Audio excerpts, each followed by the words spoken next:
આ તરફ વડોદરામાં ડભોઈમાં ભાજપ અને કોંગ્રેસના કાર્યકર્તાઓ વચ્ચે મારામારીના દ્રશ્યો સામે આવ્યા છે। કોંગ્રેસના તાલુકા પંચાયતના ઉમેદવારો બેસાડવાના મુદ્દે બબાલ થઈ।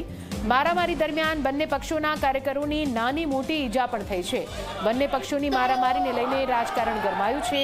કોંગ્રેસના બાણસ તાલુકા પંચાયતના ઉમેદવારે ફોર્મ પરત ખેંચતા બબાલ થઈ છે।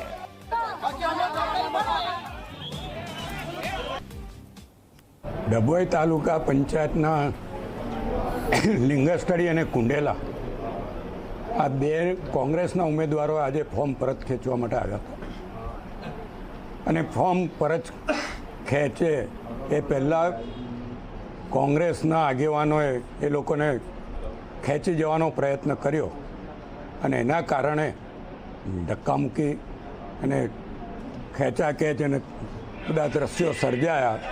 અમે બંને ઉમેદવારોને સાઈડ કરીને અધિકારી પાસે લઈ જઈને ફોર્મ પરત ખેંચાવડાયા છે। એ દરમિયાન ભાજપ અને કોંગ્રેસના બંનેના કાર્યકરો વચ્ચે ઉશ્કેરાટ ફેલાયો અને મારામારીના દ્રશ્યો સર્જાયા હતા એવું દેખાઈ આવ્યું છે। પરંતુ કોંગ્રેસ એક હતાશામાં છે।